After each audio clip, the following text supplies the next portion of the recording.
Hey Stansell team, it's Angelica and welcome to the next episode of the Stansell Blueprint. Today we are finishing up our three-part series all about the Stansell Four Pillars. If you did not watch the character and integrity and work ethic episodes that were in the past, please make sure you go watch those. I'm going to have Alex link them so that you can go click on it easily and watch them so that you can be better prepared as we talk about how we treat people. I am doing this one solo today. Well, besides Bear's here. But I really want to do this one solo because I wanted to have just like a real and honest conversation with you guys about the importance of this pillar, not just for you as an individual, but also how it impacts Stansell. What I know is that character, integrity, and work ethic are all things that come from within, right? They're pillars that can be developed, or they can be something that you're just raised with and you can build upon those.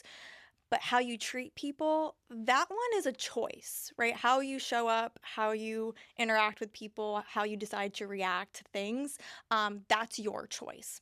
So today we're talking about how to treat people, and let's dive into it. So something that I was thinking about is culture, right? And to me, culture is what somebody feels when they touch your business. In other words, when we're talking about how to treat people, the way that you all act and how you treat others and how you make other people feel is a direct reflection on Stansell, right? It's what somebody feels when they're touching our business.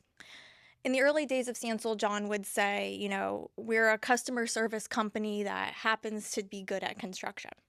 And since then, we've kind of shortened it to customer-focused construction, but the message remains the same, right? We are very focused on the customer's experience. We're very focused on creating relationships, and that's really been the difference maker in our growth here and what makes us so great. The reality is that most people don't remember every aspect of the interactions they have, right? They don't remember what the person was wearing. They don't remember their hair was done. They don't remember, the environment they were in necessarily. But what they do remember is how you make them feel, right? They remember if you treated them well. They remembered if you dismissed them. They remember if you respected them, if you belittled them. All these things are things that will stick in their heads. I'm sure we can all think of an experience where someone treated you poorly, and it probably still replays in your head from time to time. Truthfully, there's probably people out there that are thinking of something that you said or that you made them feel. So that's just something to remember too. But the way that we handle people leaves lasting impressions, and you have more power in the way you treat people than you realize. So think about the best customer experience you've ever had. Maybe it was the concierge of a fancy resort and they made you feel like you were the only person in the entire resort and you were just so happy to be there and your experience was so great.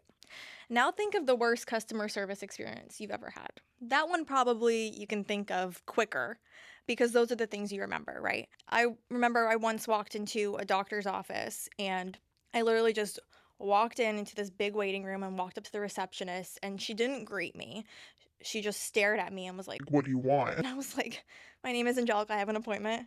And she just like, All right, give me your insurance, fill out this form, and go sit down. and I was like, okay. So I was a little frazzled, but I handed her my information, whatever, and I went to sit down in the waiting room. And like 5 minutes went by, and she opens, those like in the doctor's office, they have like that sliding thing that makes it really dramatic. She like slid that open, stuck her head out in the waiting room, and was like, Angelica, you gave me your auto insurance card. and I was so embarrassed. People in the waiting room were like staring at me. A couple people were laughing. And I just remember feeling like she didn't have to embarrass me like that. She didn't have to make me feel that way. And that's something that I still think about all the time. I still go into doctor's offices and I have to triple check that the right insurance card is given when I show up. So just remember that the way you treat people will resonate with them and they'll keep replaying it over and over and over again. So I'm sure you all have experiences like that as well. But with what we do, right? If you treat subcontractors, inspectors, municipalities, team members, whoever, with disrespect, there is a very high chance that they will not do what you need them to do. You cannot treat people poorly and then expect them to do what you want. Hence why we focus so heavily on the customer's experience. So we all know the golden rule, right? It's to treat other people the way you want to be treated. Or if you're religious, it's love your neighbor as yourself, or do unto those as you would want to be done to you. Of course, we all know that in the heat of the moment, thinking about the other person and their emotions and all of that is not at the top of your list, right? You're just reacting. We're human. And it's normal to get caught up in the emotions. And considering, the external impact or what they're thinking is probably not something that you're thinking about, right? So, many of you know that I played soccer in college, and I was my first preseason. I was a freshman, and I had not even really known my coach for more than a couple of days, haven't really known my teammates for more than a couple of days. And we were on our fifth fitness test in 2 days. And if you know anything about sports, or if you were either an athlete or your kids are athletes, whatever, you know that that's a lot. That's very taxing on the body. And these fitness tests were not just like your sprint to the end and back. These were 20-minute plus experiences that we had to deal with.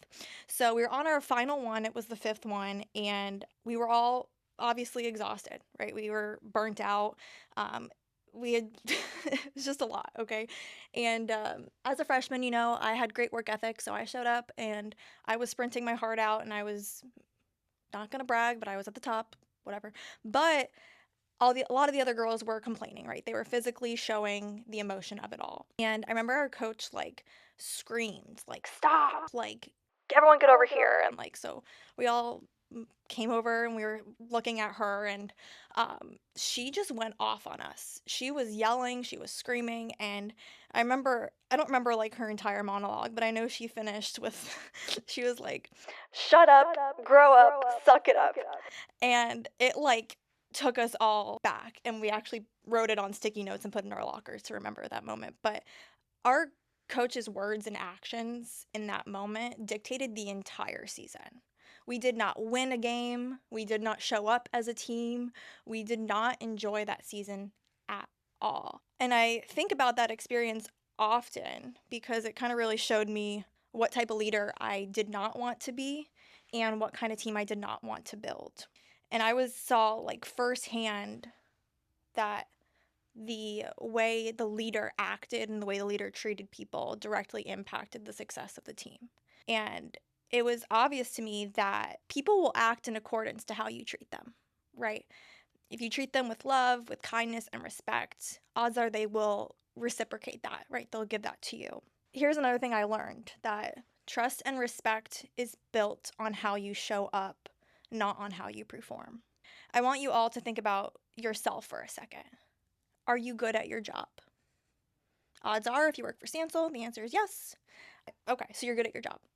Now think to yourself, what would somebody that works with me say about me?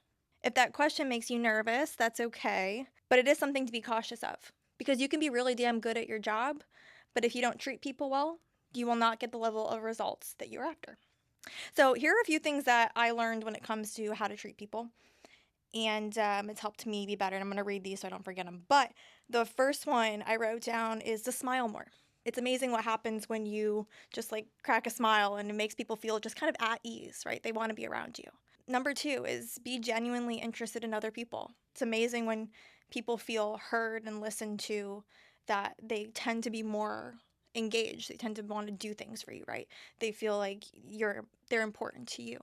And the third is there's always more to the story. Everyone's going through something, right? You can't just assume that everyone is just, nothing's happening to them and you're the only person in the world going through what you're going through. Or usually people are going through something and that's the way they're acting. Or that's why they're acting the way they are. So that's just something to think about. The great thing about our four pillars is that they are super simple and developable. Developable. Developable. Jesus. Is that a word? Developable. You can develop these four pillars, okay? You can develop them. But the even better part about the four pillars is that no one is expected to be perfect at all four. And the last time that I checked, Jesus is not on the Stansell payroll. And so you can breathe knowing that you're not expected to be Jesus, but you can probably know that he's rooting for you, right? So that's cool. These four pillars are something that we have to all develop all the time. It has to be for ourselves. It can't be just because, Stansell wants you to have the four pillars or Stansell wants you to treat people well. It has to be for you. That's how it will stick. So I will finish with this. The vision of Stansell is simple. Our vision is to be the contractor of choice by focusing on the experience of everyone that touches our brand. And to make that happen, we need all people focused on living out the culture and showing up for yourselves and your team every day. Choose to have strong character, choose to show up with integrity, choose to work hard, choose to treat people well, and we will continue to grow and continue to build great things together. So that kind of concludes this series on the four pillars. I hope you all found it valuable. I hope you learned something, and let's just go and do great things together. So, from me, from Bear, that's all we got for y'all today. But have a great day, and we'll talk next time. Peace.